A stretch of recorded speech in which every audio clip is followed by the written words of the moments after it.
tendance qui s'est imposée depuis les années 80. On a vraiment détruit tous les fondements intellectuels de la critique sociale, toute l'idée même de lutte des classes. Et on a fait en sorte que ce qui nous arrive, c'est des phénomènes liés à des grandes abstractions comme les marchés, comme la croissance, comme la dette. Voilà, en fait, la cause de nos problèmes, ça va être des entités abstraites et jamais des gens qui prennent des décisions qui appuient sur un bouton. Or, quand on retrace le parcours d'une décision, qui a causé des victimes, il y a bien des gens qui ont pris des décisions et ces gens appartiennent bien à une même classe sociale et c'est parce qu'ils appartiennent à cette même classe sociale qu'ils peuvent prendre ce genre de décisions parce qu'ils sont protégés de leurs conséquences. C'est ce que tu évoques dans le livre. Alors, tu as eu un passé d'attaché parlementaire. C'est ça, je ne me trompe pas. Et en fait, tu évoques la déconnexion profonde des politiques. Tu expliques que lors du vote d'une loi spécifique, par exemple, ça célèbre la victoire avec du champagne, alors c'est une défaite sur tous les points de vue, encore plus si tu regardes par rapport à la qualité du service public, y compris, enfin, quasiment sur tout le panel, tout le paysage politique. C'est une déconnexion totale de nos élus qui ne se rendent pas compte, visiblement, qui font des milliers de morts, des centaines de morts, qui prennent des mauvaises décisions. Oui, en fait, quand j'ai travaillé 2 ans à l'Assemblée nationale, j'étais conseiller parlementaire du groupe La France Insoumise, j'étais en suivi de la commission des affaires sociales.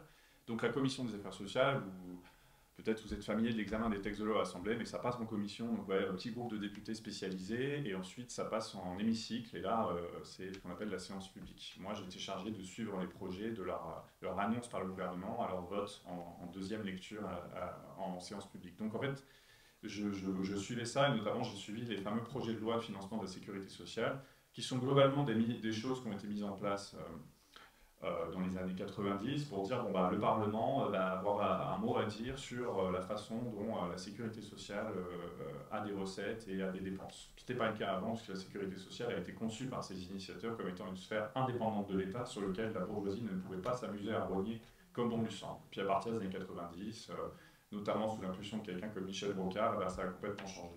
Et donc, moi, ce qui m'intéressait, c'était qu'en fait, quand j'étais dans cette institution, qui est un environnement clos, dans un quartier extrêmement bourgeois de Paris, etc., les gens à l'extérieur, quand j'allais voir, je ne sais pas, mes parents, ou quand je discutais avec des amis, me disaient, mais se rendent-ils compte de ce qu'ils font? Et c'est souvent une question qui revient, un peu, pourquoi sont-ils si méchants, en quelque sorte, et donc, en fait, ma réponse, c'est pas qu'ils sont déconnectés, au sens de l'idée de déconnecter, c'est genre, ils n'auraient pas en tête nos façons de vivre, nos intérêts, ils ne connaissent pas le prix de la baguette de pain, ils ne connaissent pas le prix du ticket de métro, ça on connaît tout ça.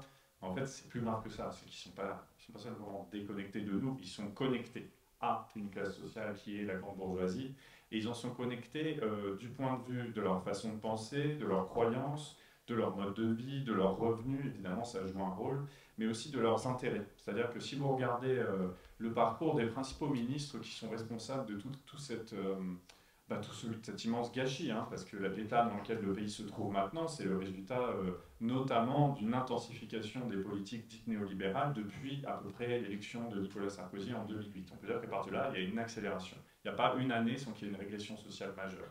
Tout gouvernement confondu, ça a continué avec François Hollande très clairement, et ensuite avec Macron. Là, on a été dans une explosion avec une série de lois vraiment très graves qui ont été prises entre 2017 et 2019, donc la période où j'y ai travaillé. Et en fait, quand vous voyez le parcours de ces ministres-là, en fait, une fois qu'ils ont commis leurs méfaits, souvent on se dit, ils ne l'emporteront pas au paradis, quoi.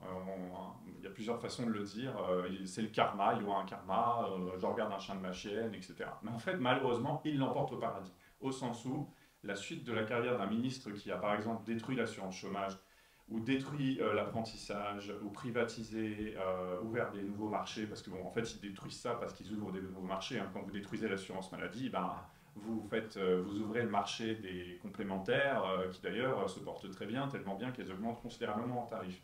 Quand vous libéralisez l'apprentissage et la formation professionnelle, vous ouvrez un immense marché pour les instituts de formation, secteur on ne peut plus lucratif, et où tous les abus sont permis. Maintenant, la moindre entreprise privée peut avoir son propre centre de formation des apprentis. Et donc ces gens-là qui prennent ces décisions, en fait, quand on voit leur carrière, c'est pas une fois qu'ils sont plus au gouvernement, ils vont pleurer dans leur coin et se cacher de honte. Non, ils vont être recrutés au conseil d'administration d'un des grands groupes qui a profité de cette ouverture de marché. C'est le cas de Muriel Pénicaud, ex-ministre du Travail, qui a libéralisé l'apprentissage et la formation professionnelle. libéralisation de l'apprentissage, que les apprentis payent de leur sang, puisque le nombre d'accidents du travail mortels en France concernant les apprentis, c'est-à-dire des enfants, est absolument délirant. Cette femme-là, maintenant, elle travaille pour un grand groupe de formation professionnelle. Donc en fait, la déconnexion, c'est pas simplement, voilà, c'est pas simplement de la déconnexion, c'est de la connexion, c'est de très très grosses connexions. Et le fait qu'ils évoluent dans le 7e arrondissement n'est pas un hasard. Le 7e arrondissement, c'est un des arrondissements les plus riches de Paris, historiquement l'arrondissement de la bourgeoisie aristocratique. Et donc en fait, cette connexion, elle se fait très vite. Parce que devenir par exemple député et plus encore devenir ministre vous propulse directement dans une classe sociale si vous n'y étiez pas déjà, puisque vous savez aussi que le recrutement des députés et des ministres se fait déjà dans la bourgeoisie. Donc voilà quelque chose un peu vu. Et effectivement, un peu la question c'était se rendre-t-il compte de ça? Et ce qui est intéressant, c'est de voir comment la façon dont les discussions parlementaires notamment ont lieu, mais globalement toutes les discussions liées à notre vie quotidienne sont technicisées, c'est-à-dire qu'elles se font dans des termes où l'humain n'apparaît jamais. C'est particulièrement le cas des lois de financement de la sécurité sociale. Et donc à tel point que quand je raconte cette scène où il trinque au champagne à la buvette parlementaire après avoir voté le plus gros plan d'économie sur l'assurance maladie en 2017, eh ben je pense que certains d'entre eux, qui ne sont pas très futés quand même, avaient l'impression d'avoir fait une chose bien. Parce qu'en fait, ils n'avaient rien compris. Parce que tout est fait pour que ça ne soit pas du tout clair et que le lien ne soit pas avéré par des truchements, notamment de chiffres, que je pourrais détailler si vous voulez, mais ce n'est pas le sujet là. Donc voilà un petit peu, c'est-à-dire c'est un mélange des deux. C'est à la fois des gens très intéressés par leur propre carrière, etc., et à la fois des gens qui évoluent dans un univers où tout est fait pour qu'ils ne voient pas les conséquences de leurs actions, ne serait-ce que parce que dans leur vie quotidienne, leurs proches, leurs vieux parents ne subiront pas la privatisation dégueulasse il n'y a pas d'autre mot, des EHPAD, ou la baisse, le doublement des franchises sur les médicaments, ou la baisse de la prise en charge des affections longue durée, des maladies chroniques. En fait, tout ça, ça ne les concerne pas. Donc ça, c'est aussi un autre aspect du problème. Il y a un passage que j'ai trouvé absolument fantastique sur la question du corps capitaliste. En gros, ils se croient intouchables. Néanmoins, le cas mentionné rappelle qu'ils ne sont pas si intouchables que ça. Et donc tu parles du corps capitaliste, évoque... Alors je sais plus si tu dis corps capitaliste, hein. Mais en gros... Il ne cesse d'essayer de convaincre que le capitalisme, c'est quelque chose qui est un peu obligatoire, qu'on est dedans, c'est quelque chose d'assez obscur. Et en même temps, ce même capitalisme peut saigner, si on prend le cas de Brian Thompson. Tu veux nous en dire un petit peu plus? Oui, mais ça c'est important, c'est-à-dire qu'en fait, la bourgeoisie, elle se gomme. À la fois, c'est un groupe qui a une forte conscience de classe d'elle-même. Ça, les sociologues Monique et Michel Pinson-Charlot l'ont bien montré. Leur appartenance de classe est présente dans chacune des aspects de leur vie. Ça passe des grands vestibules, vous savez, des immeubles haussmanniens, vous avez ces immenses miroirs, etc. Évidemment, toute l'esthétique des châteaux, mais pas seulement, ça c'est, on va dire, les détails les plus remarquables, mais énormément de détails dans leur vie, leur façon de se vêtir, etc., font qu'il y a une appartenance de classe. C'est des gens, ils s'inter-reconnaissent très facilement, beaucoup plus que nous autres qui cultivons moins. D'ailleurs, c'est peut-être dommage, notre appartenance de classe. Mais à côté de ça, ils travaillent activement, ou du moins leurs partisans, parce que ça ne baisse pas forcément à faire ce boulot-là, leurs partisans s'attachent activement à faire disparaître cette classe sociale-là de notre vue, c'est-à-dire à faire en sorte déjà qu'on ne parle pas de classe sociale, pour commencer.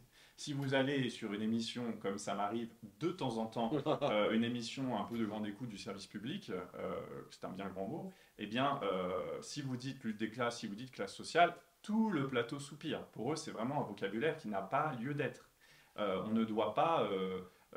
il y avait même ce député macroniste qui m'avait dit vous ne devriez pas invoquer la lutte des classes. Ça, je trouvais ça trop drôle parce que en disant ça, ça veut dire qu'il admettait que ça existait, mais qu'il fallait pas que je l'invoque, que ça c'était problématique. Donc j'étais déjà en avance. C'est-à-dire qu'au moins vous dites pas que ça n'existe pas, et il faut l'invoquer comme tu invoquerais une sorte de spectre. Donc moi j'y vais pour invoquer la lutte des classes, et donc ça les met dans l'embarras parce que tout est fait, en tout cas dans ce que j'appelle la sous-bourgeoisie médiatique, pour dire que la lutte des classes, c'est terminé, c'est l'époque de Zola, c'était il y a un siècle, ça ne nous concerne plus. Maintenant, on est tous copains, plus ou moins. Il y a quelques ultra-riches, il y a quelques ultra-pauvres, mais globalement, on se ressemble tous, etc.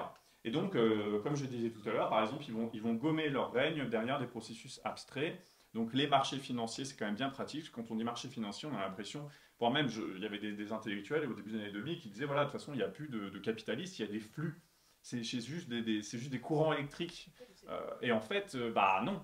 Quand vous regardez à qui appartient la plupart des grandes entreprises françaises, alors on disait ça, puis on disait aussi maintenant ça appartient à l'étranger. Ça c'est bien pratique parce que du coup c'est genre volatilisé. On est les salariés d'actionnaires qui sont on ne sait où, Alors, qui aux États-Unis, qui en Chine, mais voilà, nous, globalement, entre Français, voilà. Et en fait, bah non, si vous regardez à qui appartient le capitalisme français, notamment les secteurs du commerce, notamment de la grande distribution, encore toute une partie d'industrie, bah, vous avez des grandes familles, qui parfois d'ailleurs sont actionnaires majoritaires, hein, à l'ancienne. Mais ça, c'est pas une réalité qui leur plaît beaucoup. Parce que, encore une fois, pourquoi ça leur plaît pas beaucoup? Parce qu'il y a aussi le corollaire de ça, c'est une autre réalité qui est beaucoup plus avantageuse pour nous, c'est que la classe dominante, et d'ailleurs dans l'histoire quasi toutes les classes dominantes, elle est inférieure numériquement. Et ça, c'est toujours été un gros problème pour les classes dominantes. C'était déjà le cas, le problème pour les citoyens athéniens, hein. Les citoyens des cités grecques, c'était que les hommes nés ici, pas esclaves.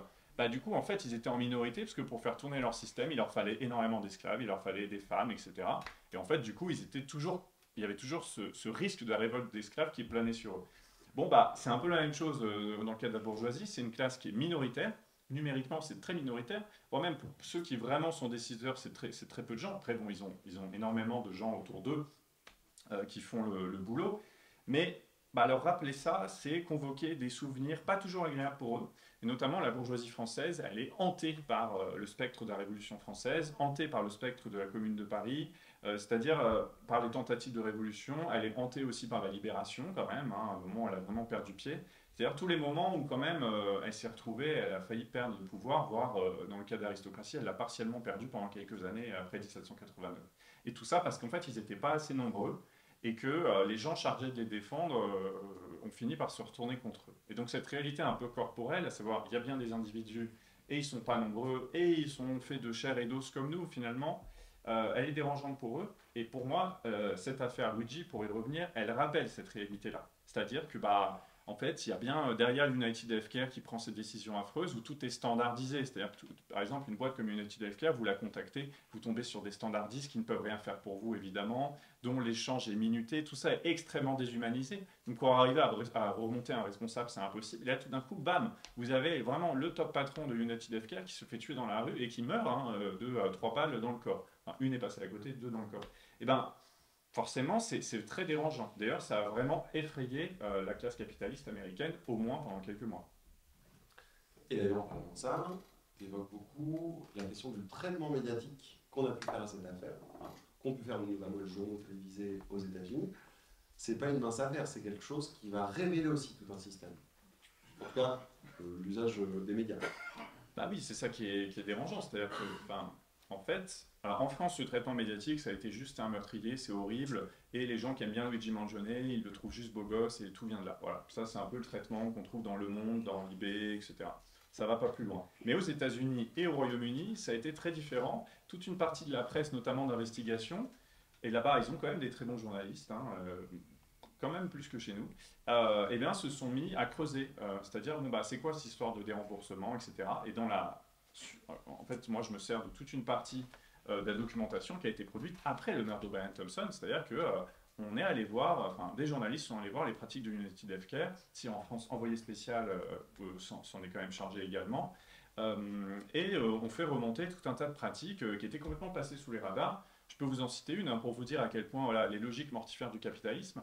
United Healthcare soudoyait, enfin voilà, versait des pots de vin à des infirmières dans des EHPAD pour qu'elles fassent signer des clauses de non-réanimation à leurs patients, aux patients assurés par United Healthcare. Parce que United Healthcare, qui cherche des économies à tout prix, ne voulait pas que ces patients puissent être réanimés. Donc on allait demander à des infirmières de faire pression sur eux, enfin faire pression comme elles le souhaitaient, hein, United Healthcare se chargeait juste de filer les pots de vin, pour que ça se fasse. Vous voyez quand même, enfin là le lien entre la mort, puis vous voyez derrière tout ce que ça charrie quand même, comme une imaginaire capitaliste. Hein. S'il y a des gens, ils ne méritent pas d'être réanimés. C'est ça aussi derrière le rapport du capitalisme à la vieillesse notamment.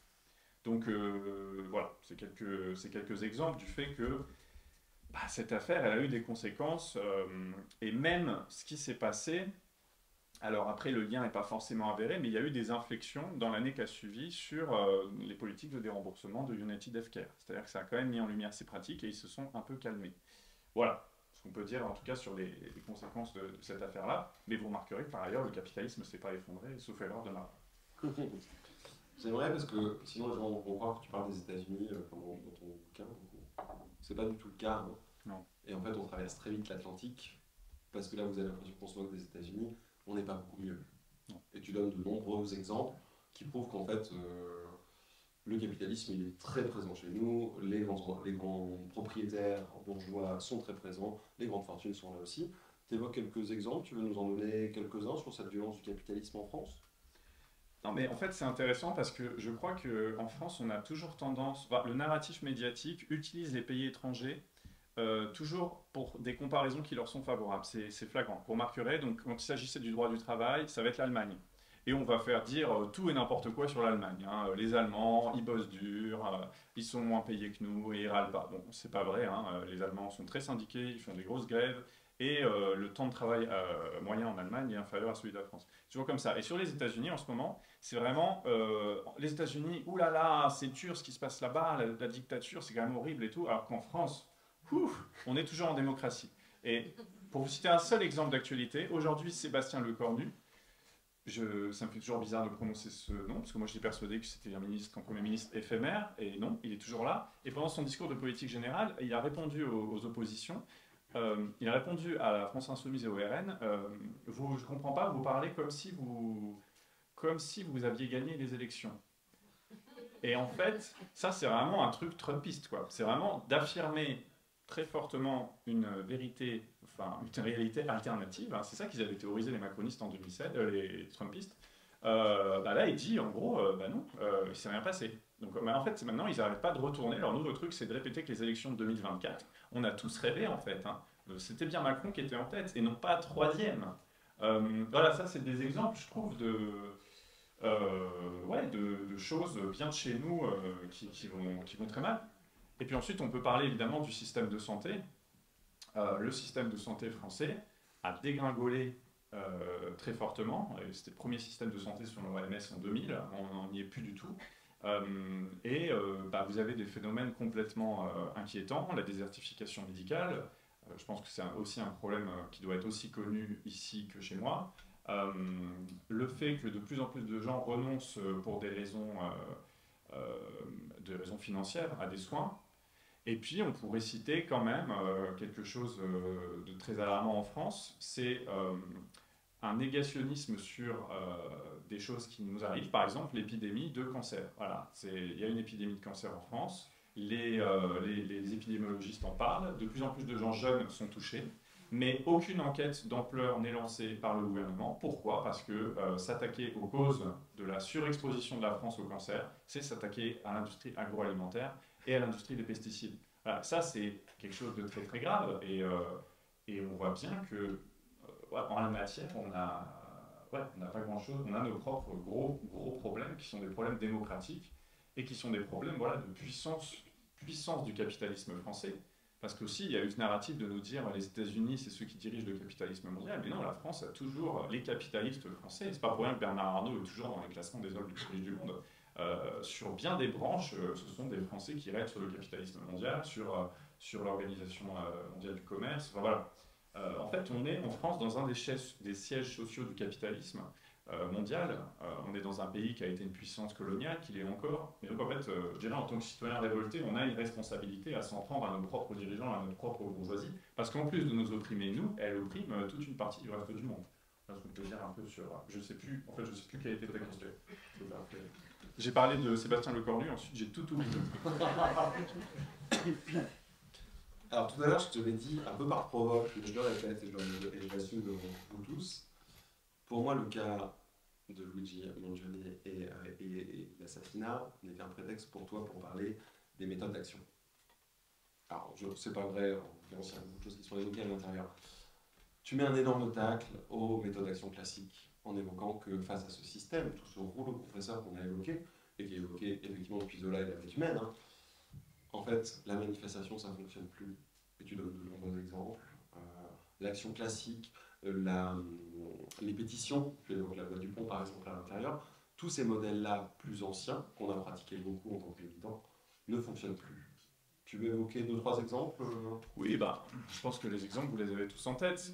Alors, prétexte, je dirais pas ça, je dirais que c'était une opportunité. C'est-à-dire que une opportunité parce que ce phénomène, l'affaire Luigi Mangione, est venue questionner les modes d'action. C'est-à-dire que beaucoup d'Américains ont dit sur les réseaux sociaux, il a fait ce qu'on devrait tous faire, parce qu'il n'y a rien d'autre à faire. Et dans le manifeste qui a été retrouvé sur Luigi Mangione, selon la police de New York, manifeste dont l'authenticité est contestée par la défense de Luigi Mangione, donc j'en parle comme étant un document dont l'authenticité est à revoir, mais quand bien même ce serait la police de New York qui aurait écrit ce faux manifeste, c'est quand même intéressant ce qu'ils disent dedans.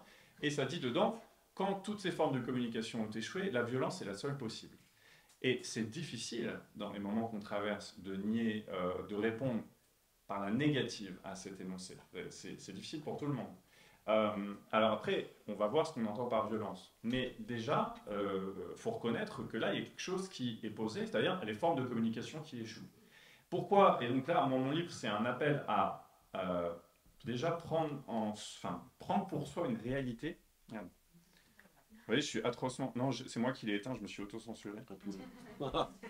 C'est le moment où je sais que je vais déborder. Donc, non, mais ça découle de ce que je vous ai dit jusqu'à maintenant. Quand je vous dis ces ministres, ces députés, en fait, ils sont pas seulement déconnectés. Parce qu'en fait, s'ils sont déconnectés, souvent on se dit, ils sont déconnectés, ben, on va leur apprendre la vie. On va leur montrer, on va les emmener faire des stages, on va les interpeller, on va leur envoyer une lettre bien sentie, un mail bien, voilà, on va leur envoyer des chiffres. Et en fait, toute une partie de l'action militante, notamment écologiste, elle est beaucoup basée là-dessus. Les écologistes, c'est des gens qui disent « Vite, interpellez votre député, voilà comment le faire, expliquez-lui les chiffres de la loi du plomb, c'est toujours vous rendez-vous compte de ce que vous êtes en train de faire, etc. etc. » Et globalement, c'est ça l'action militante depuis les années 90, c'est ça, c'est on a des députés, on va les interpeller. D'ailleurs, c'est ça qu'on nous encourage à faire. C'est genre, bah, vous avez un député, allez lui parler, allez à sa permanence, allez lui dire qu'en fait ce qu'il vote c'est mal, etc., etc. Sauf que bah, si on prend en compte ce que je vous raconte et qu'on en tire les conclusions, à savoir que ces gens, notre avis, c'est un détail de l'histoire pour eux. C'est-à-dire qu'au mieux, c'est une matière électorale qu'ils doivent réussir à manier, mais la matière électorale, elle ne dépend pas uniquement de nous, elle dépend d'accords entre eux, etc. On voit bien, ces gens qui sont investis députés, ce qu'ils ont fait, qu'ils ont été investis députés, c'est pas que des hordes de gens dans les rues ont crié leur nom. C'est qu'il y a eu une alliance entre tel parti et tel parti, on a pris le gars, le plus souvent le gars d'ailleurs, le moins ceci, le plus cela, etc. Bref, notre avis, en fait, il s'en fiche un petit peu. Dans une démocratie représentative, l'avis des citoyens n'a qu'un impact indirect sur ce qui va leur arriver. Et quand vous êtes un ministre, encore moins. Quand vous êtes un haut fonctionnaire, alors là, n'en parlons même pas.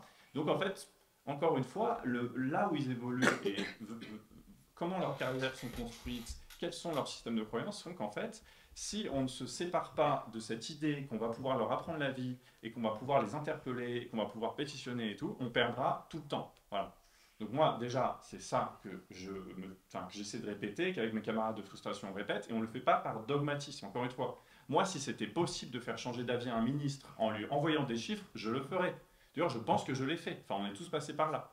D'écrire à des ministres, etc. Je l'ai fait. Je ne suis même pas sûr d'avoir fait. J'ai dû le faire. Enfin, des amis à moi l'ont fait et ça m'est arrivé de dire c'est chouette, faisons-le, évidemment. J'ai été syndicaliste, donc moi aussi j'ai déjà fait ce truc d'aller voir une direction pour lui expliquer. Ça a même été mon métier. Moi, un de mes métiers, c'est d'être expert en santé au travail.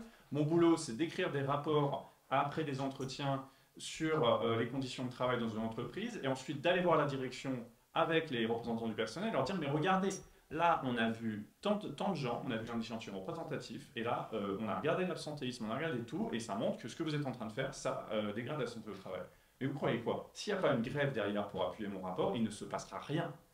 Et ça, je pense, ça a été une grosse prise de conscience pour moi, parallèle et qui a succédé à celle de mon travail parlementaire, c'est que aller dans des directions du CAC 40 ou même de petites entreprises, parce que la violence au travail elle est partout, et dire les choses, dire vous mettez les gens mal, dire vous les broyez, dire vous les rendez malades, etc., ça ne change rien. Ça ne change rien si derrière, il n'y a pas un conflit ouvert avec un rapport de force. Et ça, je l'ai vu à toutes les échelles. Et pourtant, mes rapports, ils étaient extrêmement bien faits. Hein. Des études, des chiffres, des diagrammes en dessus en voilà. Tout ça rédigé sur PowerPoint parce que c'est le seul langage qu'ils comprennent. Et je peux vous dire que ce qui est catastrophique, c'est qu'on peut même signaler des risques suicidaires, ce qui pour moi est le plus haut niveau de dangerosité sur la santé au travail, qui normalement est censé voilà, mettre les gens en branle, et bien ça ne marche pas non plus. Aussi parce que le code du travail était affaibli, comme vous le savez. Donc en fait, à partir du moment où faire prendre conscience d'eux à des dominants, qu'ils sont dominants et que ça serait bien qu'ils soient moins dominants parce que c'est pas cool d'être dominant, ça ne marche pas. Et donc une fois qu'on a pris conscience de ça, et j'invite tout le monde à en prendre conscience, eh bien il faut se poser la question de si les convaincre ne fonctionnent pas, comment on les amène à adhérer à notre point de vue. Et l'histoire nous enseigne que les seules fois où ça a marché, ça a toujours été par des modes d'action vindicatifs qui passaient par l'établissement d'un rapport de force. Le rapport de force, ça veut dire simplement une chose: quand vous avez un rapport de force avec quelqu'un, c'est qu'il a plus intérêt à vous écouter qu'à vous ignorer ou à faire pire. Voilà, c'est ça avoir un rapport de force avec quelqu'un. Et le rapport de force, ça existe en amitié, ça existe dans le couple, ça existe avec son employeur.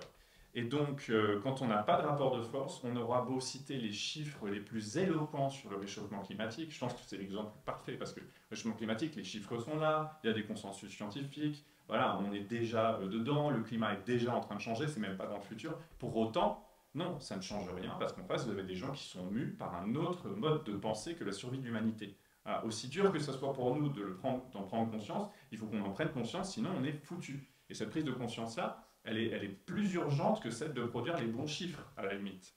Même si ça aide d'avoir des bons chiffres, mais ça ne se suffit pas à soi-même. Donc c'est ça l'établissement d'un rapport de force, c'est quand Luigi aurait écrit quand toutes les formes de communication échouent, la violence est la seule solution, bah, lui il propose sa solution à lui, pour le coup, qui est une solution radicale. C'est: je vais voir directement le chef de cette entreprise et je le tue. Et ça fera peur aux autres. Voilà. Le slogan qui était ensuite sur les réseaux sociaux américains, c'était Make Capitalist Afraid Again. Donc une jolie imitation de Make America Afraid Again. Et ce slogan, je le trouve très bien. La question, c'est comment on leur fait peur. Et là, on peut en discuter, mais déjà le livre, bon, plutôt que de proposer un plan d'action parfait, parce que de toute façon ça ne marche pas comme ça, au moins essayer de qualifier le problème en ces termes pour qu'on arrête de perdre du temps sur ce qui ne fonctionne pas. Et c'est aussi ce que je dis aux syndicalistes et aux représentants du personnel que je vois dans des entreprises qui me disent, et d'ailleurs qui commandent rapport sur rapport, et parfois c'est le deuxième rapport que je leur rends, et qui leur disent: mais votre rapport il est parfait, ça dit exactement ce qui se passe, il est temps qu'ils s'en rendent compte. Mais ils ne s'en rendront pas compte. Parce qu'encore une fois, maintenant, les DRH dans les grands groupes, ils sont primés sur la réussite d'un plan de licenciement. Vous pouvez leur montrer que ça va faire des morts, bah, en attendant, ils ont peut-être 20 000 balles et la possibilité de s'acheter, je sais pas moi, je sais pas, un jet ski ou j'en sais rien, et dans la balance, quoi.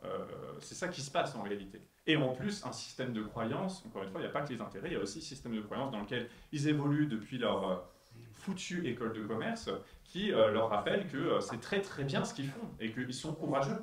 C'est parce qu'en plus c'est ça, en plus ils se disent, et en plus c'est même pas comme si je vous disais, d'un côté ils ont l'argent mais ils se disent qu'ils sont un peu merveilleux de faire. Non, c'est non seulement ils ont l'argent, mais en plus ils ont tout un système de pensée qu'on leur inculque depuis leur plus jeune âge qui leur dit que c'est génial ce qu'ils font. Voilà. Et donc une fois qu'on a toute cette réalité, comment on peut encore se dire qu'on va réussir à les convaincre? Voilà. Moi je crois qu'en fait, et excuse-moi d'être long, je crois qu'en fait on est habité collectivement d'un syndrome du bon élève. Voilà. Et d'ailleurs, on le voit hein, dans les enquêtes, c'est plus vrai quand on a fait des études, ce qui est le cas sur ma génération de beaucoup de gens, que quand on n'en a pas fait. Faire des études, c'est plus vrai, ça veut dire qu'en fait faire des études nous rend moins lucides que ceux qui n'en font pas, qui ont moins confiance. En fait, faire des études vous laisse penser, voilà, dans les études supérieures notamment, on vous apprend beaucoup que les institutions sont bien, que le système est pas mal, que vous aussi vous pourrez tirer votre épingle du jeu. Donc vous voyez, il y a beaucoup de gens qui ont ce syndrome du bon élève. Alors que quand on n'en a pas fait et qu'on se fait exploiter depuis qu'on est apprenti, toute confiance d'ailleurs dans la politique a disparu, et d'ailleurs les gens ne votent pas, ce que je comprends tout à fait. Mais vous voyez en fait ce syndrome du bon élève qui, encore une fois, n'a pas quitté toute une partie de la population, c'est cette croyance qu'on a en face de nous, des sortes de gentils professeurs qui sont pas cool, mais qui quand même, si on leur explique bien, si on fait une manifestation avec 3 millions de personnes, ça va les faire changer d'avis. Et bien regardez la dernière fois qu'on a fait une manifestation avec 3 millions de personnes, le mouvement social qui a mis le plus de monde dans la rue de toute notre histoire, même devant mai 68, c'était il y a 2 ans. Vous vous rendez compte? Et regardez dans quelle situation on est. Voilà. Je voulais ton avis. Alors, c'est pas présent dans le livre, je suis désolé, c'était pas prévu. Mais hier soir, moi, j'ai fini la relecture de l'ouvrage, parce que je lis plusieurs fois les ouvrages avant d'interviewer. J'étais au bar encore. Je termine ton livre et je me dis putain, je vais aller brûler des bagnoles. Alors que j'ai 40 ans, je suis père de famille. Et j'ai commencé à réfléchir aux méthodes alternatives que je connaissais pour les actions. Et je voulais savoir si tu avais réfléchi à ce sujet-là. Moi, il y a 25 ans, j'étais très proche par exemple du mouvement des Robins des Bois. Je ne sais pas si vous vous rappelez, c'était ces agents de l'EDF qui allaient rebrancher les compteurs qui avaient été coupés pour les familles qui n'avaient pas payé. Ou tiens, la SNCF avait tenté à une époque. Disait écoutez, on fait grève, mais tout va circuler, prenez pas de billets, il n'y aura pas de contrôle, et vous allez voyager où vous voulez. Chaque fois, ça a été des sanctions extrêmement violentes de la part de la direction, évidemment. Est-ce que tu as pu creuser dans tes recherches des méthodes alternatives comme ça, qui ne seraient pas celles de prendre une arme, parce que je ne suis pas prêt à le faire, mais qui auraient le mérite de les faire trembler? Non, bah en fait, il y a des bonnes vieilles méthodes. Bon, comment dire? Non, mais... Par exemple, les gilets jaunes, tu vois, on parle beaucoup. Ah bah, moi, de toute façon, j'aurais dû vous prévenir, mais comme je te dis, les présentations où il y a une captation, je suis moins freestyle que celles où il n'y en a pas. Hein, je veux dire, c'est le jeu. Ah bah oui, non, mais on est en France sous Macron en 2025.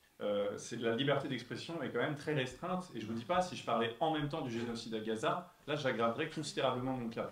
Donc, je vais essayer de ne pas mêler les deux sujets et de faire attention à ne pas être dans l'apologie de troubles à l'ordre public. Ceci étant dit, il existe, pas que sous Macron, je suis d'accord, mais on a franchi un cap en termes de restriction de liberté qui est quand même assez phénoménal, puisque je vous rappelle que les gens qui ont parlé de génocide, notamment dans le cas de Gaza, des exactions et le mot est faible de l'armée israélienne, ont été convoqués pour apologie du terrorisme, ce qui ne m'est pas arrivé et j'en suis bien content et j'aimerais que ça dure.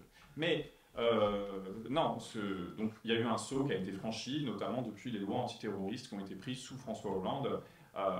Et depuis, si vous voulez, c'est pour ça qu'on reparle des États-Unis là, parce qu'en fait, toujours les États-Unis, c'est le miroir inversé. On nous dit, mais ouf, heureusement, ici, on n'en est pas là. Mais des interdictions de manifester en France, il en pleut toutes ces semaines. Voilà, vous savez très bien. C'est-à-dire que même quand en plus on suit les recours légaux, de toute façon, ça ne marche pas. Le niveau de répression du 10 septembre, j'en ai été moi-même surpris, alors pourtant, plus rien ne m'étonne.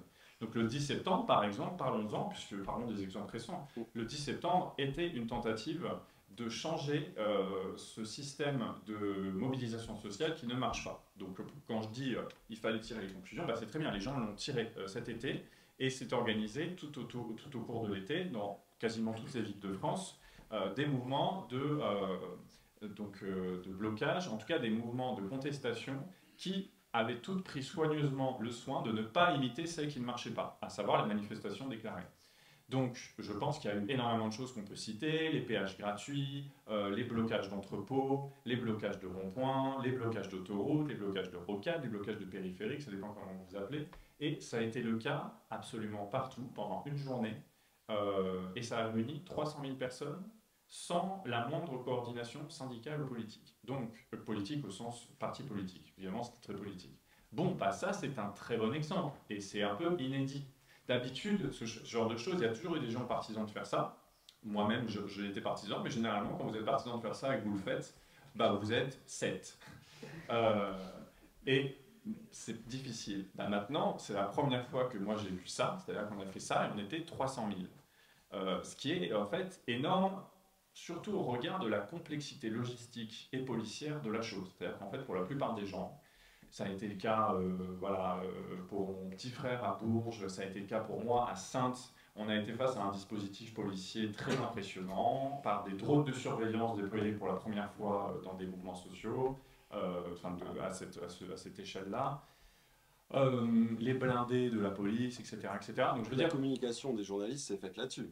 Oui. Sur les 40 000 policiers, c'est ce que vous avez entendu majoritairement dans les médias traditionnels. En fait, il y a eu même un narratif de ça va péter, etc. Donc tout a été fait pour décourager les gens, et pourtant 300 000 personnes. Donc c'est quand même très très important. Bon, ça n'a pas, si vous voulez, on n'est pas encore au stade où ça a engendré un mouvement d'ensemble qui a déstabilisé durablement les pouvoirs, mais il s'est passé quelque chose quand même que je voudrais noter.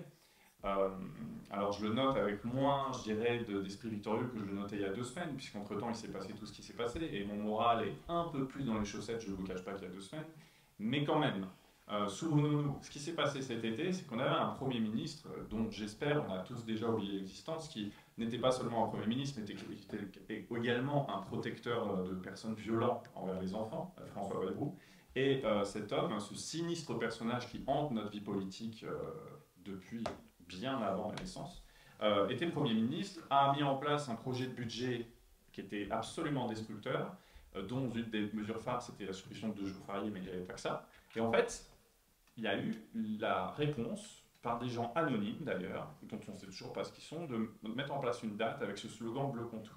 Et rien qu'en fait d'annoncer cette date, rien que le fait qu'il y ait des assemblées qui se tiennent partout en France, que les renseignements territoriaux avertissent le gouvernement et les médias au passage qui se sont procurés leur rapport, que ce mouvement serait absolument partout en France et que sa forme et sa composition étaient d'origine inconnue, le Premier ministre a complètement paniqué et s'est auto-sabordé en septembre, alors pour des raisons diverses, mais notamment, il l'a dit lui-même, à l'approche de ce mouvement social, dont il lui semblait qu'il allait lui empêcher de mener sa réforme. C'est-à-dire, si vous voulez, moi je pense que c'est une démonstration qu'à partir du moment où on entre dans l'incertitude de la mobilisation sociale, où on écarte d'emblée les modes d'action traditionnels, routiniers, qui n'inquiètent pas les pouvoirs, que ce soit au niveau local ou national, ben on obtient un rapport de force avant même que l'action ait eu lieu. Alors après, ce qui s'est passé, la suite, c'est que ce rapport de force, il a eu lieu que pendant une journée, qu'il a été très difficile à mettre en place sur le temps long, qu'ensuite il y a un mouvement syndical qui a pris le relais, et dès le 18 septembre, on était sur des cortèges traditionnels, et donc là, il y a eu un peu un retour à l'ordre habituel, et à partir du moment où il y a eu un retour à l'ordre habituel, quand bien même il y avait plus de monde, c'est ça qui est fou. Vous aviez 1 million de manifestants le 18, mais des manifestations déclarées, eh bien, le pouvoir a repris du poil de la bête. Et ce qui est en train de se passer là, à savoir la continuité d'un putsch institutionnel par Emmanuel Macron, est possible parce qu'ils savent que le mouvement social, actuellement en tout cas, n'est plus en état de marche. Donc vous voyez ce que c'est d'avoir un rapport de force. Là, on n'a plus de rapport de force avec eux, on n'a plus de rapport de force sur nos partis politiques qui sont obligés et qui sont autorisés à faire n'importe quoi. Et donc du coup, on nous a reconduit cet éternel gouvernement perdant. Donc ça, c'est un exemple. Mais en fait, moi, ce qui m'intéresse, c'est le questionnement. J'ai pas de réponse absolue. Parce qu'en fait, chaque mode d'action a ses avantages et a ses inconvénients. Toute la question de la répression est évidemment centrale. On pourrait parler de la question du sabotage au travail, qui est quand même un mode d'action intéressant. Mais avant tout, et pour finir, l'arme fatale de la lutte des classes, ça, c'était déjà, et c'est toujours, et c'est encore plus, la grève. Et en fait, malheureusement, on a beau tourner le truc dans tous les sens, on a beau essayer de trouver des modes d'action alternatifs, on en revient toujours à ça. C'est-à-dire la grève, c'est le seul moyen légal qui nous permet de perturber la seule chose qui intéresse les capitalistes, à savoir la circulation de l'argent et de la marchandise. Et donc, on peut essayer de le perturber par l'extérieur, comme on a fait le 10 septembre, c'est-à-dire en perturbant les centres logistiques, etc. Mais c'est beaucoup plus exposant, c'est beaucoup plus dangereux que quand vous le faites de l'intérieur. Mais ensuite, on pourra en parler. Le problème, c'est qu'actuellement, l'état des organisations syndicales en France et de la syndicalisation et de l'organisation collective sur les lieux de travail en France ne permet pas, en tout cas à court terme, de mettre en place ça. Voilà. Et pourtant, c'est bien vers ça qu'on va devoir aller si on veut vraiment renverser la classe bourgeoise. J'en suis convaincu. J'entends bien ce que vous parlez des modes d'action, mais il y en a au moins, il y a un préalable au mode d'action. Et je vous remercie de l'avoir fait, c'est-à-dire que vous utilisez les bons mots. C'est-à-dire que moi, je refuse de parler de néolibéralisme, je refuse de parler de valeurs, de penser que l'économie est une science objective, de parler de pragmatisme, enfin toutes ces conneries. Donc il faut parler de capitalisme, il faut parler de lutte des classes, et ce n'est pas des gros mots. Et moi, je pense qu'il faut qu'on prenne l'habitude, mais au quotidien, de parler comme vous le faites. Je crois que vous avez dû dire 2 fois néolibéralisme. J'ai eu peur. Parce que je me suis dit, c'était au début, je me suis dit, mais tiens, il va quand même. Mais voilà, je pense que déjà là, on est. Alors, c'est pas de l'action, encore que. C'est un peu comme le verre est dans le fruit, c'est-à-dire ça infuse, y compris chez certains syndicalistes hein, qui ont abandonné ce langage-là. Enfin voilà, je voulais vous remercier d'avoir utilisé les bons mots. Ah, merci, je peux que aller dans votre sens. Malheureusement, pour avoir rencontré énormément de syndicalistes, dans énormément d'entreprises, et là j'en vois énormément qui disent collaborateurs à la place de salariés. Et ça, c'est vraiment une victoire du capitalisme hein, et du patronat. C'est-à-dire quand vous dites collaborateur, vous présupposez l'existence d'une convergence d'intérêts qui n'existe pas, et d'ailleurs qui existe de moins en moins. C'est ça qui est fou, c'est que le mot collaborateur s'impose dans notre histoire sociale à un moment où pour le coup il n'y a plus aucune collaboration. Et ça, c'est un retournement complet. Donc oui, effectivement, eux faisant ce jeu-là, il faut le défaire. Et pour le coup, ça, c'est le volet culturel hein, auquel on essaie de contribuer avec mon magazine. Le volet culturel étant effectivement une action, mais nécessaire pour... quand je disais qu'il faut avoir cette culture de la conflictualité, c'est-à-dire se rappeler que ces gens-là n'ont pas les mêmes intérêts que nous, évidemment, ça commence par ne pas dire qu'on est leur collaborateur. Sinon, ça commence déjà très mal. Bonsoir. Tout à l'heure, vous parliez du syndrome du bon élève. Moi, je me demande s'il y a un autre problème. C'est pas qu'on est tous le bourgeois de quelqu'un d'autre. Et donc, dans les freins à l'action, il y a la question de si on fait tout l'été, qu'est-ce que je vais perdre, moi et comment ça va être après. Et donc, je me dis que, surtout que le narratif, c'est effectivement la Révolution française, c'est la Commune, c'est les Gilets jaunes, c'est si on va manifester, on peut se faire éborgner. Tout le narratif sur quand on passe à l'action fait flipper. Et on n'est pas tous dans ce lot-là. On a des strates. Et pourtant, il faudrait qu'on se mobilise tous ensemble. Et vraiment, je me demande dans quelle mesure le frein, c'est pas « mais moi, qu'est-ce que je vais y perdre? Quelle va être ma situation après ça ?» Oui, bah en fait, là, vous pointez un problème essentiel auquel font face, mais ce n'est pas de maintenant, ça a toujours été le cas, celles et ceux qui incitent les autres à entrer dans une mobilisation collective. En gros, c'est une mobilisation collective. Le pari qu'on fait quand on entre dans une mobilisation collective, c'est perdre maintenant pour gagner plus tard. C'est vraiment ce qui se passe dans une grève. Une grève, vous perdez des jours, mais vous vous dites que ça va améliorer la situation. Mais c'est un pari, parce que c'est pas sûr que vous gagnez. Et c'est pareil sur toute mobilisation, particulièrement les mobilisations de type 10 septembre. Hein. Vous exposez votre intégrité physique, vous vivez des moments extrêmement stressants, et vous mettez votre énergie dans des collectifs, dans des réunions, etc. Et peut-être qu'à la fin, ça ne va pas marcher, que ce temps, vous l'aurez perdu pour rien. Bah voilà, et tout l'enjeu, en fait, pour moi, c'est d'arriver à faire perdre un minimum pour gagner un maximum. C'est ça que les syndicalistes doivent faire. C'est pour ça que moi, je suis très énervé de ce qui s'est passé sur le plan de la façon dont les confédérations syndicales, les directions regroupées en intersyndicales ont mené le combat. C'est qu'en fait, elles ont fait perdre des jours de grève à des gens sans aucune assurance et sans aucun pari qu'ils allaient récupérer leur mise. C'est ce qui s'est passé en 2023 et c'est ce qui s'est passé là sur ces 2 derniers jours. Moi, je disais, quand il y a eu des dates comme ça vaguement posées, notamment celle du 2 octobre, j'avais des amis qui sont infirmiers à l'hôpital public qui disaient « Est-ce que ton avis, je dois mettre en grève ?» Mais j'étais là, il n'y a pas d'objectif, le mouvement n'est pas pensé dans la durée. Pourquoi tirer perdre un jour de salaire, ce qui est énorme, pour un truc qui ne va pas arriver? Alors on pourrait dire que je suis un mauvais militant, parce qu'il faut se mettre en grève, mais non, la grève, c'est pas... Moi, en fait, j'aime pas qu'on se mette en grève comme on va voter, comme certains vont voter, c'est-à-dire en disant qu'il faut se mettre en grève parce que c'est comme ça, des gens se sont battus pour. Non, c'est comme le vote. Vous allez voter si c'est utile de voter, si c'est pas utile, n'allez pas voter. C'est pareil pour la grève. Donc en fait, notre boulot, c'est de mettre en place des actions décisives qui font en sorte que ce temps perdu, ce temps et cet argent perdu, valent le coup. Par contre, il y a une chose avec laquelle je suis pas d'accord, c'est qu'on n'est pas les bourgeois de quelqu'un d'autre. Ça vient du fait qu'on nous a mis dans la tête précisément que le mot bourgeois voulait tout et rien dire. La bourgeoisie, c'est ceux qui sont propriétaires des moyens de production. Donc concrètement, les moyens de production, c'est des usines, des administrations, des associations, des librairies, des commerces. Ça, c'est ça les moyens de production. Des immeubles, des appartements, etc. Appartements quand vous les louez. Voilà, ça c'est très important. C'est pas parce que vous êtes propriétaire de votre logement comme plus de 50% des Français que vous êtes bourgeois. Vous êtes bourgeois quand vous commencez à récupérer de l'argent sur les besoins ou sur le travail des autres. Donc en fait, la bourgeoisie, quantitativement, c'est peu de monde. D'ailleurs, si on prend le marché immobilier en France, contrairement à une idée reçue, il est très concentré. Toute une partie du parc privé, par exemple, appartient à des gens qui ont plus de 5 logements à louer. Donc, dont on peut, du coup, les qualifier de bourgeois ou du moins de petits bourgeois. Donc je pense qu'il ne faut pas confondre bourgeoisie et confort. Je crois que ce à quoi vous faisiez référence, c'est que oui, on peut être dans des positions plus ou moins subordonnées ensuite. Hein. Le système capitaliste, il fonctionne comme ça. Et notamment, peut-être, quand je disais les bons élèves, ils se retrouvent plutôt chez les gens diplômés.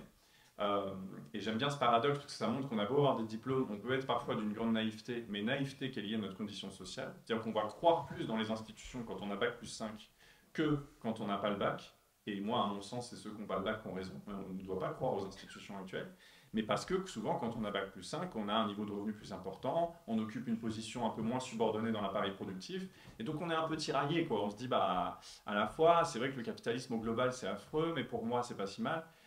Et je dirais, notre chance, entre guillemets, enfin ma chance à moi en tant que partisan de la lutte des classes, c'est que, en fait, tout le monde y perd globalement dans le système actuel. C'est-à-dire qu'effectivement, il y a quelques personnes qui tirent leur épingle du jeu, peut-être 20% de la population. Moi, j'identifie toujours l'électorat de Macron, où quand je regarde les enquêtes de qui aime Macron, bon, actuellement, c'est à peu près 15% des gens. C'est déjà trop, mais en même temps, peut-être qu'il y aura toujours 15% des gens qui aimeront Macron, puisqu'il y a 15% des gens qui gagnent au-dessus de, je sais pas, je crois 15%, on est au-dessus de 5 000 € par mois, donc potentiellement, on est chef, potentiellement, on a de la reconnaissance symbolique, potentiellement, oui, on trouve du mérite à ce qui nous arrive, et puis ça se passe pas si mal pour nous, on vit bien. Bon, bah là, c'est normal, j'ai envie de dire, c'est le jeu de la lutte des classes. Il y a des gens, ils ont plus intérêt que d'autres, et que des gens qui n'ont pas intérêt n'y aillent pas la fleur au fusil, ça me choque pas plus que ça. Évidemment que dans l'histoire, heureusement, on a toujours vu des bourgeois, des aristocrates, tout ce que vous voulez, se mettre du côté des révolutionnaires. C'est particulièrement le cas lors de la Révolution française, la nuit du 4 août 1789, oui, c'est ça, vous avez des représentants de l'aristocratie qui disent « je renonce à tous mes privilèges, je renonce à tous mes privilèges ». Bon, c'est pas seulement qu'ils avaient bon cœur, c'est qu'ils avaient la frousse. Ouais.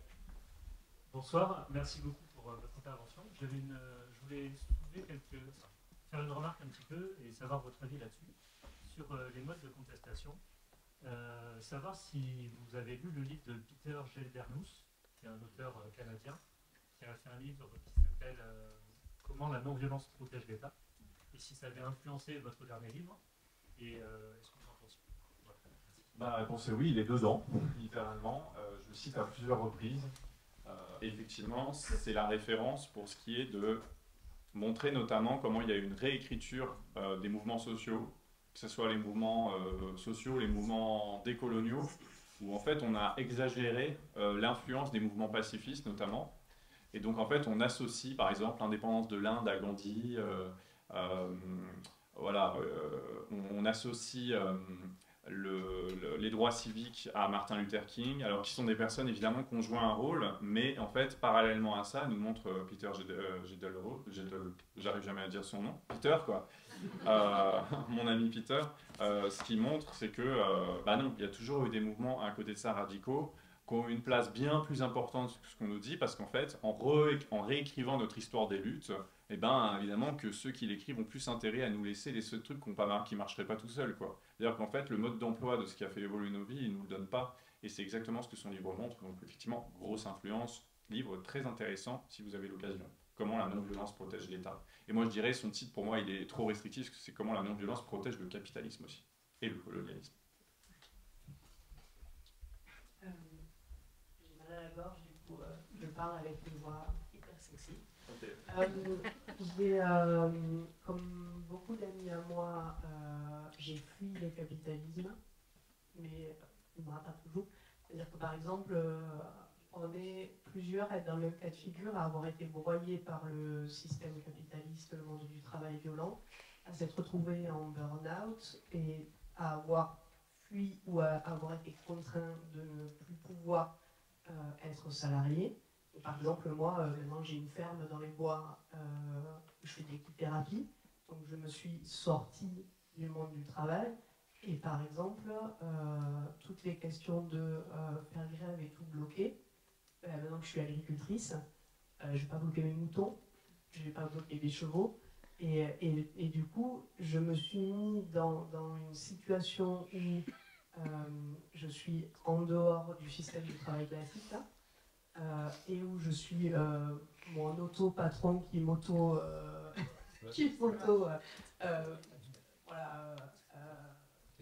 exploite moi-même, en n'étant pas payée, parce que je suis dans le milieu sanitaire et social et dans le monde agricole, donc en plus c'est merveilleux.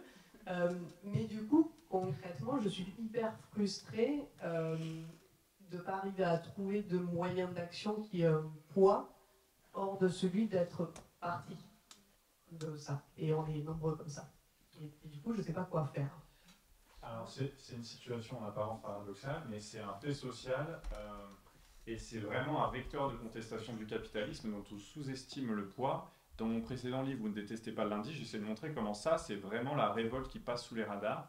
C'est-à-dire que ce n'est pas des grandes grèves, ce n'est pas des pneus brûlés à l'entrée des entreprises, c'est des gens qui n'arrêtent pas de se parer tout le temps. Et donc c'est particulièrement vrai sur les générations moins de 40, mais du coup ça devient une partie de plus en plus importante de la main-d'œuvre du capitalisme, c'est des gens qui ne restent pas en place. La presse patronale est furieuse contre toi, contre moi, contre tous, et ils n'arrêtent pas de se poser des questions de comment on peut les retenir, sachant que dans les réponses, il n'y a jamais augmenté les salaires, donc finalement ils n'y arrivent pas, et changer les conditions de travail, ils n'y arrivent pas non plus, donc à la limite ils vont installer un baby-foot et une salle de sieste, et spoiler, ça ne marche pas non plus. Donc ce phénomène-là, c'est vraiment un phénomène de révolte, vraiment, qui a été accéléré par l'épidémie de Covid, parce que des gens une partie de la population s'est retrouvée sans travail pendant un temps, et a eu des introspections, Et voilà, il y a des phénomènes comme ça qui nous font avoir des introspections et qui ont eu des conséquences, notamment dans un secteur comme l'hôtellerie-restauration. C'est un secteur qui, depuis, n'a pas retrouvé une stabilité salariale. Ce qui joue d'ailleurs en faveur des salariés, puisque ça augmente leur rapport de force du fait de cette instabilité. Et cette instabilité, elle continue, alors même que ça a été traité médiatiquement. Vous voyez, les médias dominants, l'actualité pour eux, c'est un truc qui dure au maximum 2 mois. Parce que par exemple, ils nous ont parlé pendant 2 mois de la grande démission, en disant les gens n'arrêtent pas de démissionner, changer de boulot, etc. Alors qu'en fait, ça continue. C'est-à-dire, regardez les chiffres de la DARES, du ministère du Travail, les gens continuent de démissionner, ce qui ne veut pas dire qu'ils deviennent tous paysannes ou agricultrices, je ne sais pas comment tu définis, mais en tout cas, ils changent. Et donc en fait, ils essaient de fuir le capitalisme, et on sait bien que fuir le capitalisme, c'est compliqué, puisque le capitalisme régnant absolument partout, souvent, ce qu'on essaie de faire, c'est on essaie d'aller dans le moins pire. Mais c'est déjà une forme de résistance, puisqu'encore une fois, ça produit des effets macro, et notamment, ça a contribué à la baisse de la productivité française, et c'est une très bonne chose que la France est un pays bien trop productif. La productivité, c'est pas un indicateur qui doit nous intéresser, nous, ça veut dire travailler et produire un max.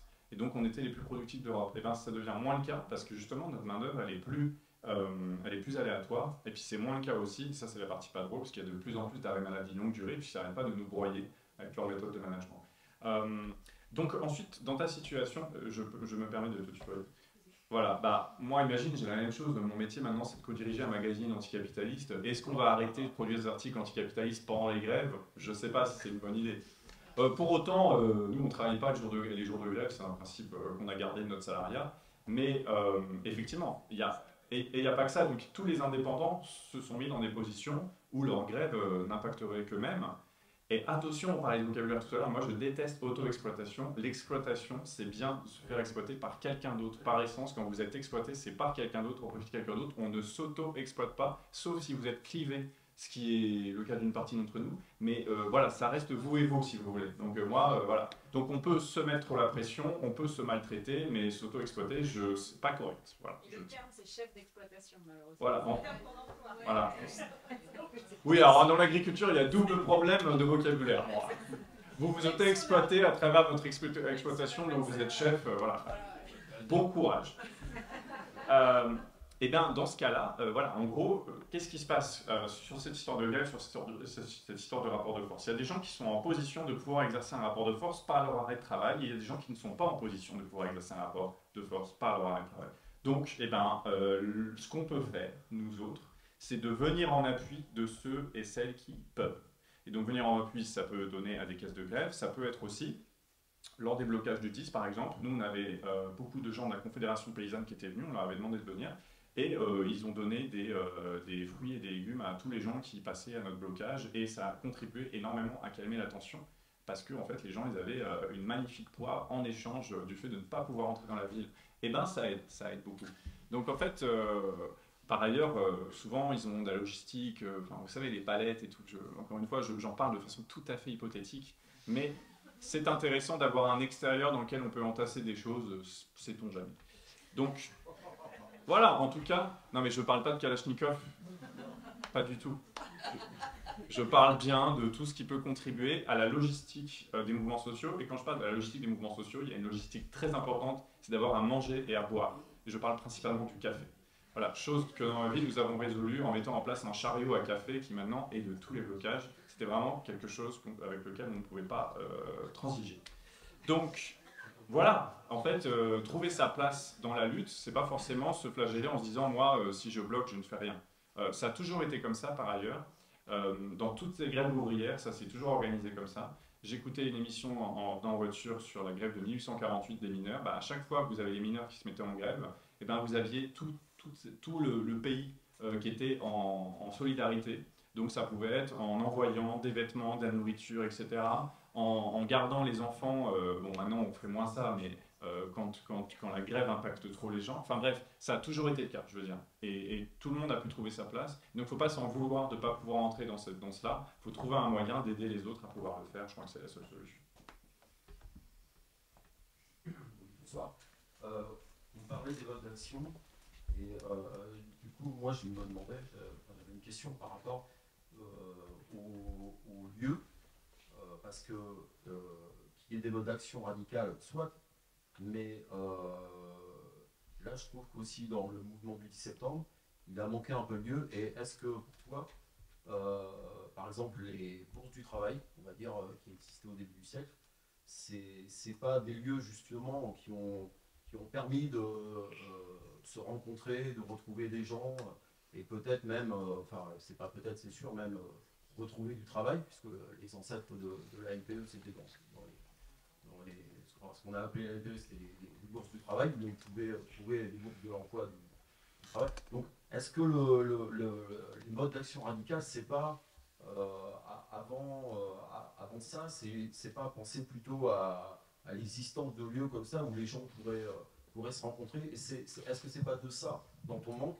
Parce qu'aujourd'hui, pour un exemple, tu vas à la Bourse du Travail de Bordeaux, par exemple, tu ouvres les portes, il n'y a personne. Hein. Il ne se passe rien, c'est un énorme lieu. Voilà, des fois, il y a des réunions, mais globalement, par rapport à ce que le lieu pourrait permettre de faire. Alors, moi, quand je pense pas à des choses, c'est pas des actions radicales, parce que les actions radicales, avant de les mener, ou des grèves un peu dures, les gens, il faut qu'ils puissent manger aussi. Donc, et est-ce que ces lieux-là, pour toi, ça pourrait pas être justement, est-ce que c'est pas ça qu'on devrait réactiver un peu pour les gens qui n'ont pas à manger, qui puissent aller là-bas voilà, pour avoir une aide alimentaire, etc., de solidarité. Est-ce que donc ma question c'est sur l'importance de recréer des lieux, quoi. Oui, oui. Voilà. En fait, c'est tout ça à la fois qu'il faut faire. C'est-à-dire qu'effectivement, quand je dis qu'il y a un problème sur la mise en place des grèves, c'est la question des organisations qui les mettent en place. C'est-à-dire qu'en fait, ça ne suffira pas de faire des actions spectaculaires. C'est pour ça que moi, je crois pas. Pourquoi je ne crois pas dans l'assassinat politique, par exemple? Alors, d'abord, j'y crois pas parce que moi, j'essaie de prôner des choses que je pourrais faire moi. Or, j'ai envie d'assassiner personne. Voilà, moralement, je ne suis pas d'accord avec la peine de mort en général. Mais en général, hein, que ce soit pendant les révolutions, que ce soit en France, que ce soit à Gaza, voilà. Donc, déjà, c'est pas possible. Et puis, au-delà de ça, d'un point de vue stratégique, j'y crois pas parce qu'en fait, même une action aussi spectaculaire soit-elle, si derrière il n'y a pas un écosystème qui fait que les gens vont se mettre en branle, par exemple si cette action inspire de la révolte, ça ne marchera pas. Même si, voilà, pour autant cette action a eu lieu, elle produit des effets, mais je pense que les révolutions se font sur l'existence d'organisations fortes. Et d'ailleurs, souvent, une révolution, en fait, c'est à la fois des actions radicales et un système d'organisation sociale qui prend le relais de l'ancienne organisation. C'est ça une révolution. Donc en fait, quand ces organisations sociales-là n'existent pas préalablement, qu'il n'y en a même pas l'embryon, c'est compliqué. Voilà, les exemples, c'est les soviets en Russie, c'est les comités de la garde nationale pendant la Commune de Paris, et en fait, il y avait beaucoup d'autres exemples. Les syndicats, évidemment. Donc, à l'heure actuelle, on a un problème, c'est-à-dire qu'on a beaucoup de colère, on a beaucoup de conscience du problème. Moi, je ne pense pas que les gens ne sont pas conscients du problème. Par contre, on n'a pas d'endroit où aller, effectivement, quand on est en colère. Et l'endroit, c'est la partie immergée de l'iceberg, mais c'est toute l'organisation derrière, c'est le réseau d'interconnaissance. Et effectivement, les bourses du travail ont rempli ce rôle-là, et maintenant, clairement, elles le remplissent beaucoup moins. Même si moi, dans ma ville de Saintes, on utilise la bourse du travail, c'est sûr que ce n'est pas un lieu où on est accueilli à bras ouverts, il n'y a pas la logistique qui suit derrière. C'est avant tout un lieu d'organisation pour les gens syndiqués qui ouvrent leurs portes à bien des occasions, mais c'est pas, voilà, c'est pas tout un chacun qui entre et se sent accueilli, encadré, a du café gratuit, que sais-je, voilà. Donc cette question logistique dont je parlais, elle est très importante, c'est cette question des organisations. Et donc en fait, moi j'en suis arrivé à la conclusion, là, après tout ce qui s'est passé, que par exemple, la faiblesse d'un mouvement comme le 10 septembre, c'est qu'effectivement, on se réunit, on fait notre truc, mais derrière, on n'a pas de quoi tenir, quoi. D'ailleurs, ça a duré qu'une journée, parce qu'en fait, moi j'étais sûr que ça durait 2 jours, mais nous, en fait, on avait tout donné en une journée. Comme je disais, on n'avait pas de café, on n'avait pas à manger, voilà, on découvrait tout, mais bon, tant mieux, c'est bien. Mais je veux dire, derrière, il faut qu'il y ait une organisation qui prenne le relais. Quand je dis organisation, ça implique pas un truc avec des chefs, des réunions en rallonge, etc. C'est pas ça que j'imagine. Moi, c'est vraiment un endroit où tu puisses aller et où tu trouves de l'aide, quoi qu'il t'arrive, lié de près ou de loin au capitalisme et donc au travail. Et c'est pour ça que de plus en plus, ma réflexion, c'est de me dire que normalement, c'est aux organisations syndicales de faire ce travail-là. Or, je le sais plutôt de la part de syndicalistes, et moi-même, ayant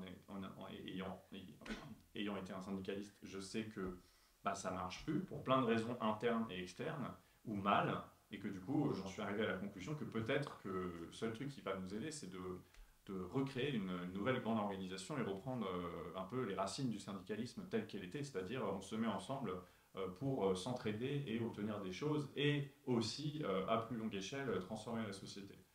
Voilà, ça c'est l'état de la réflexion où j'en suis, puisque longtemps, moi, j'ai passé mon temps à rager contre les organisations syndicales actuelles en disant elles font pas ci, elles font pas ça, elles appellent pas à la grève générale, elles devraient, elles pourraient, mais en fait, bah non, elles peuvent pas et elles veulent pas. Pour plein de raisons, qui ne sont pas de la méchanceté, qui ne sont pas de la naïveté, qui sont l'évolution du salariat syndiqué, des faiblesses structurelles liées à la désyndicalisation, et tout ça, voilà, c'est la faute à personne. Mais le fait est qu'on est dans cette situation-là, où les structures organisationnelles actuelles du peuple ne sont pas efficientes pour nous permettre de gagner, ou tout du moins de se défendre. Moi, je demande juste à ce qu'on commence par se défendre. Voilà où j'en suis ma réflexion là-dessus. Alors, je vous coupe, je suis désolé.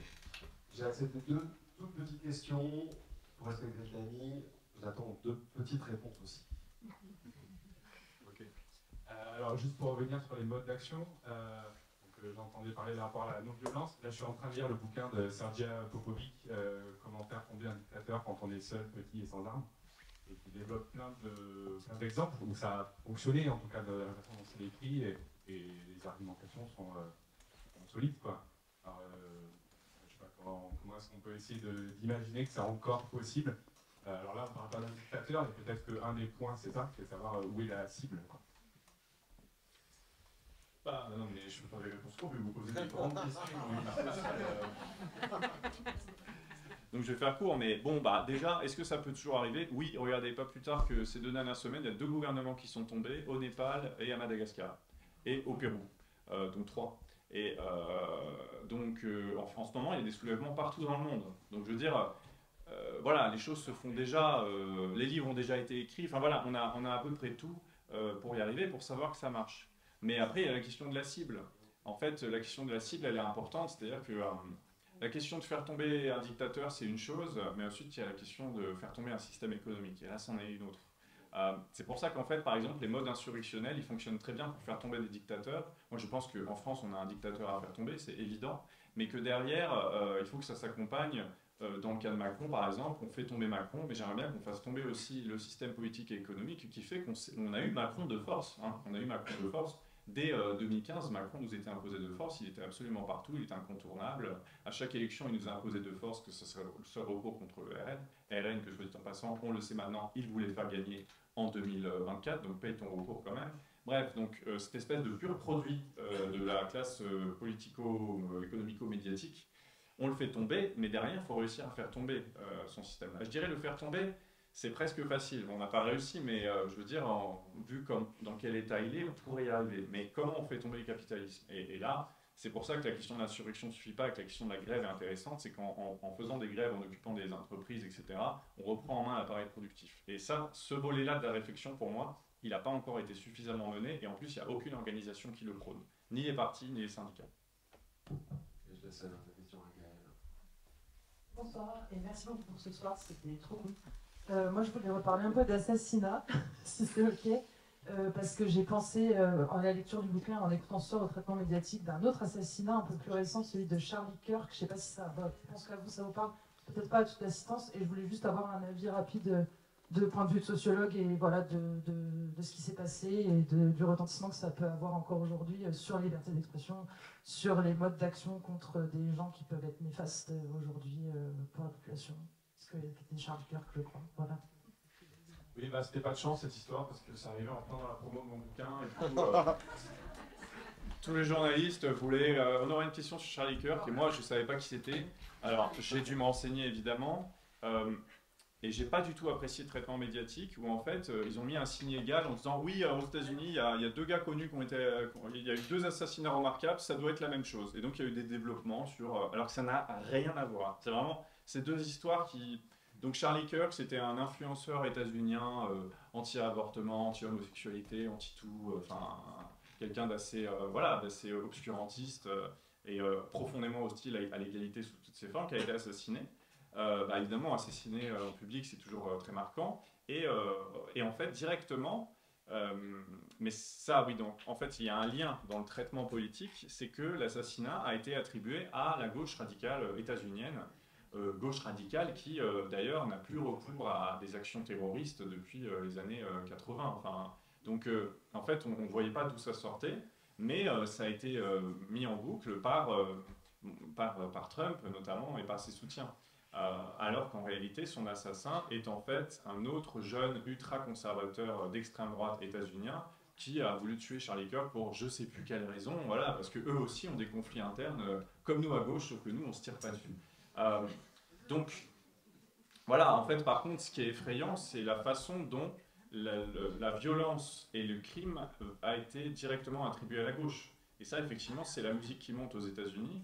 Alors même, pareil, c'est ça qui est fou avec les dominants, c'est que tous les chiffres montrent que la violence politique aux États-Unis est le fait d'extrême droite, et pour autant, ce qui tourne en boucle, c'est la violence d'extrême gauche, dont on ne voit pas encore bien où elle est. Donc effectivement, c'est effrayant, et c'est pour ça qu'il faut faire attention avec cette question de la violence. C'est pour ça que je blague pas trop sur cette histoire d'assassinat, et que je fais tout pour qu'on ne fasse pas porter le chapeau de la défense d'un assassin, puisque, encore une fois, par ailleurs, par conviction personnelle, je suis opposé, mais en plus, je pense que ça a créé des traumatismes historiques, et dans le livre, j'analyse la période notamment du terrorisme d'extrême gauche. L'âge d'or du terrorisme d'extrême gauche, c'est suite à mai 68 jusqu'au milieu des années 80.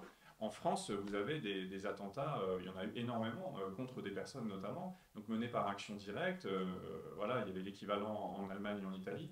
En fait, ça a créé des traumatismes dans la population. Ça a été aussi un mode d'action qui a été utilisé beaucoup en Turquie. Et en fait, vous avez des gens qui ont ça en mémoire, et qui du coup associent la gauche à la violence, à la vendetta, etc. Et d'ailleurs, c'était des assassinats qui étaient menés parfois de façon relativement aveugle, avec de la vendetta, une certaine fascination pour la violence, il n'y a pas de doute, quoi. Et ça a laissé des traces profondes, quoi. Et donc, il faut évidemment absolument éviter que ce stigmate nous soit associé. Et pour ça, il y a une bonne façon de s'en défendre, c'est de se dire que, en tout cas, si on entend par gauche le camp de l'égalité, quoi, ce qui inclut pas du coup tous les partis qui se revendiquent de la gauche à mon sens, mais en tout cas c'est ma définition personnelle. Historiquement, la gauche est du côté de l'égalité, la droite défend l'inégalité comme étant quelque chose de génial, mais la gauche défend aussi le fait de passer l'humain avant tout.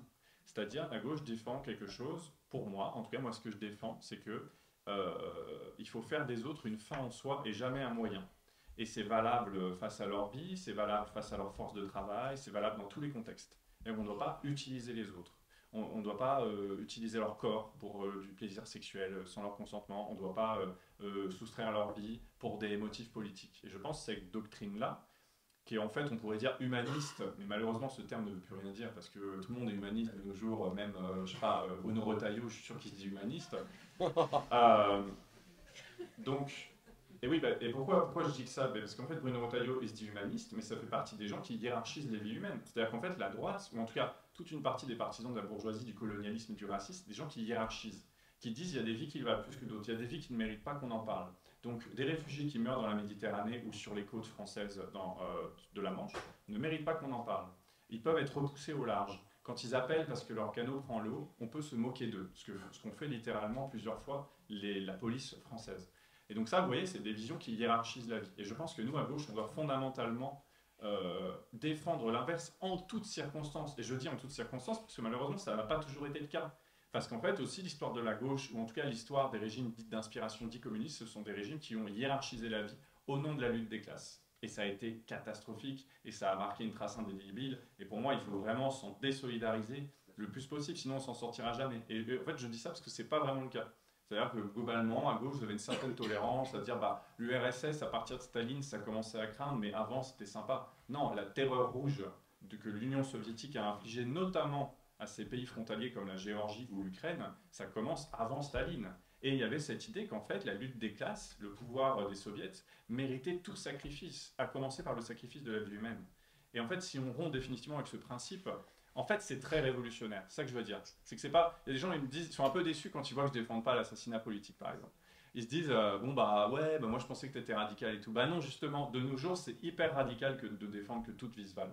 Parce que, encore une fois, d'un côté de la Méditerranée, on tue des gens allègrement et toute sa classe politique, toute sa classe médiatique française mainstream a défendu ça, a banalisé ça. Et pour moi, j'en parle dans ma conclusion, parce que le génocide à Gaza, c'est un point de non-retour, qui nous montre à quel point la bourgeoisie française ne tient pas à la vie, contrairement à ce qu'elle prétend, ou tient à certaines vies, à savoir des vies blanches, et ses vies à elle. Et toutes ces autres à des échelles différentes, hein, sont dispensables. La vie palestinienne est dispensable.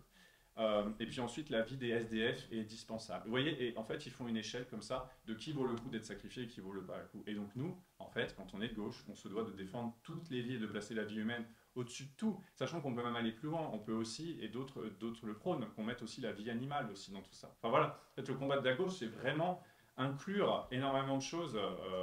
Tout ce qui est doté d'une sensibilité mériterait d'être défendu dans l'idéal. Voilà. Et pour moi, ça, c'est révolutionnaire parce qu'encore une fois, ça rompt avec toutes les représentations. Voilà. Bravo!